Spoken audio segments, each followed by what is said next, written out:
Joining me now to discuss the escalating conflict in the Middle East is the former CIA director and retired US Army General David Petraeus. General, thank you so much for joining us here on Euronews. Good to be with you. Now, let me start by asking you, given what you've seen over the past 3 days in terms of the US-Israeli military attacks against Iran, what is President Trump's end game here, and is he fulfilling his objectives so far? Well, there's a number of objectives for the military campaign. Among those are certainly degrading the missile capabilities that Iran has been trying to reconstitute, which pose such a threat to the region and specifically to Israel. And we've seen that manifest itself tragically. In addition, it is to ensure that any leftover nuclear capability is destroyed.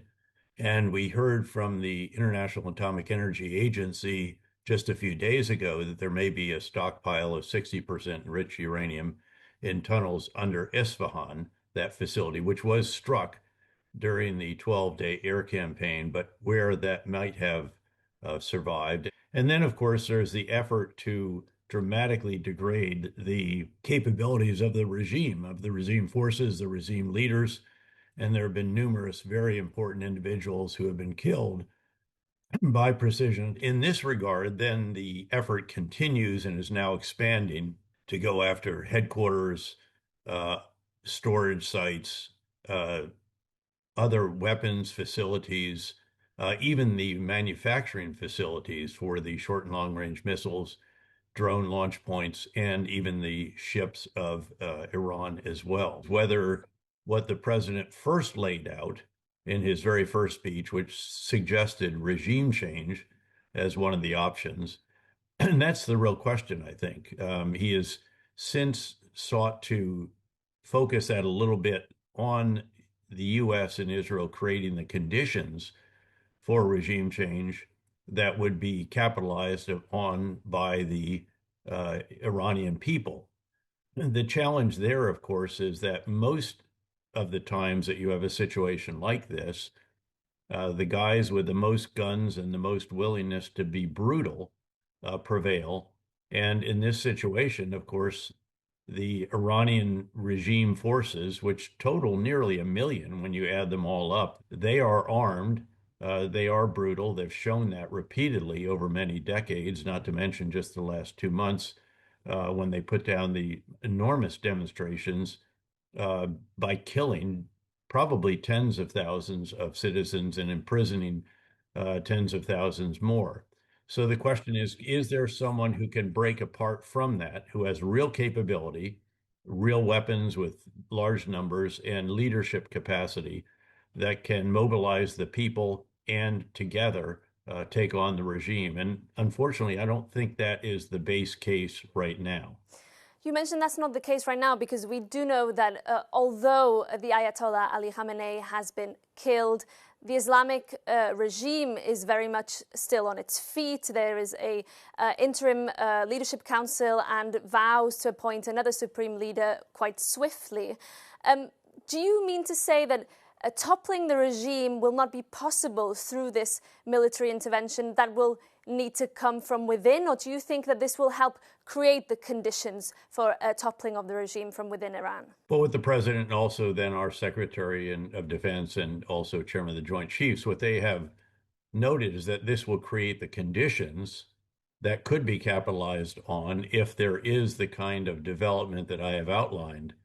But I am not sure that that is the base case at this point. Again, you have nearly 1 million men under arms who have a demonstrated capacity to be brutal and kill people if they demonstrate against them. Do you think we could potentially see a situation similar to what we saw in Venezuela, where the figurehead of the regime is removed, but we potentially see a slightly softened, more moderate version of that same regime come into force? Is that something President Donald Trump could contemplate accepting?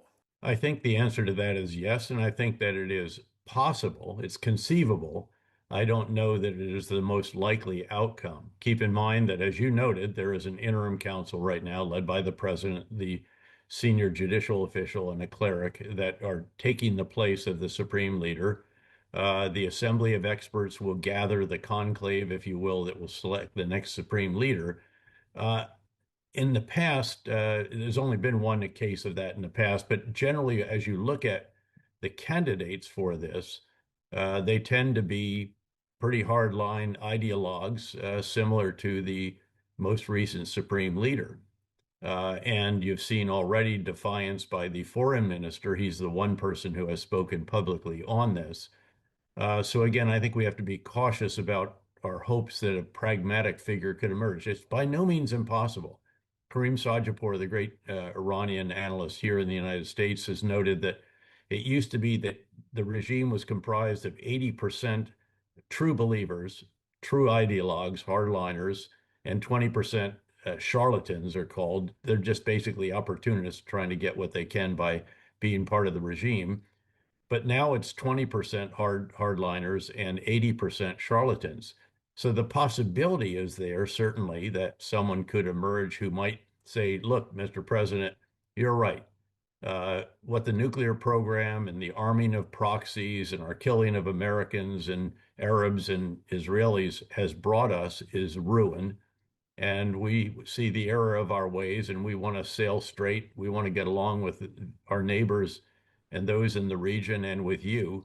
And we're willing to give up our aspirations in all these cases. That would obviously be a very dramatic departure. In terms of what we could expect to see next in terms of the joint US-Israeli campaign in Iran, do you think that this could extend into a prolonged war? We saw the War Secretary Pete Hegseth today refusing to rule out potentially troops on the ground. Do you think that this could evolve into something more dangerous, more spiraling than the US maybe originally intended?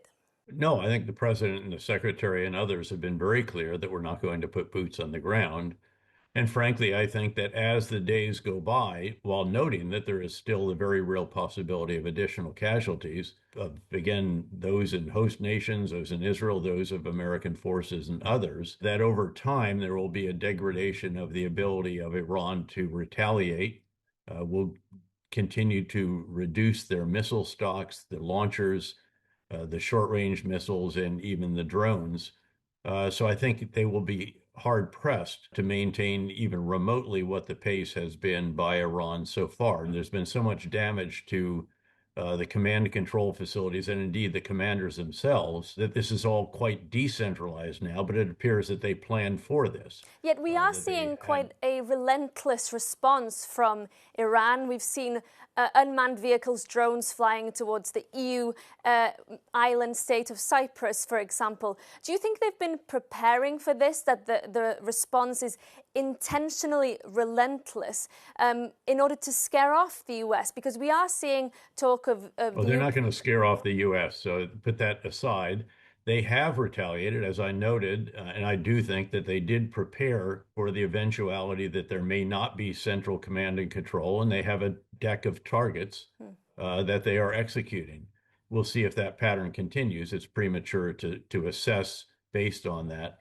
But no, our focus is on what they have that they can use to retaliate. We are seeing, General, also European nations talking about potentially supporting the defensive capacities of the US, including the UK. Do you think President Trump is expecting the support of its European allies here and is counting on them to support this operation in some way? I think the plan that was conceived was essentially the US and Israel and then the host nations in the region whose air and ballistic missile defenses are always integrated into those of the US and Israel. I don't think there was an assumption made that the Europeans would join in. It would have been good if they had, at least for defensive purposes from the very beginning, because it's very clear, it should have been clear at the outset, that Iran is not going to limit its targets to just US bases, Israel, and so forth. It's going after civilian targets, airfields, ports, and so forth in the Gulf states and beyond, and reaching as far as Cyprus, as you noted. So I think from a purely defensive standpoint, that would have been wise from the beginning. The question now is whether or not they go on the offensive and start contributing to taking down the retaliatory capabilities of the U.S. and Israel. Is that something that you can foresee happening? European nations joining in a more offensive capacity? My understanding is that that has been discussed. I don't know that I'd predict what the outcome would be, but the fact that it's just being discussed, I think, indicates that it's certainly a possibility. Very briefly, just to close off, do you believe that the US has the lessons learned from its experience in Iraq in mind here, when we know that Saddam Hussein's government and administration was completely wiped out by the US, leaving the country essentially not functioning? Is that something you feel that the US administration is bearing in mind as it continues with this campaign? Well, very much so. I think they've been explicitly clear about that. I'd just also note that it was not just that the regime was toppled, is that we then took some catastrophically bad decisions. I was part of the invasion force, and we were cut off at the knees when the decision was made to fire the entire Iraqi military without telling them how we were going to enable them to provide for themselves and their families. And then when we uh, fired the entire Ba'ath Party down to level 4, the level at which it was tens of thousands of bureaucrats, many Western educated, that we needed and were already using to help us in a country that we didn't sufficiently understand. So it wasn't, we could have very quickly, I think, brought back major elements of it. And had sort of a Venezuela light, if you will, because the top levels clearly were gone or in the deck of cards to be pursued. Okay. General, thank you so much for your time and for joining us on Good to be Euronews. with you. Thank you.